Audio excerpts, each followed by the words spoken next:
Baghdad میں ایک naan by تھا۔ وہ بہت اچھے نان کلچے لگاتا تھا اور دور دور سے دنیا اس کے گرم گرم نان خریدنے کے لیے آتی تھی۔ کچھ لوگ بعض اوقات اسے کھوٹا سکہ دے کر چلے جاتے، جیسے یہاں ہمارے ہاں بھی ہوتے ہیں۔ وہ نان بائی کھوٹا سکہ لینے کے بعد اسے جانچنے اور پرکھنے کے بعد اپنے گلے یعنی پیسوں والی صندوقچی میں ڈال لیتا تھا۔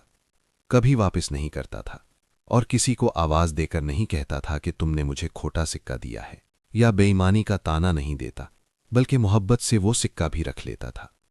جب اس نان بائی کا آخری وقت آیا تو اس نے پکار کر اللہ سے کہا، اے اللہ، تو اچھی طرح سے جانتا ہے کہ میں تیرے بندوں سے کھوٹے سکے لے کر انہیں اعلیٰ درجے کے خوشبودار گرم گرم صحت مند نان دیتا رہا اور وہ لے کر جاتے رہے۔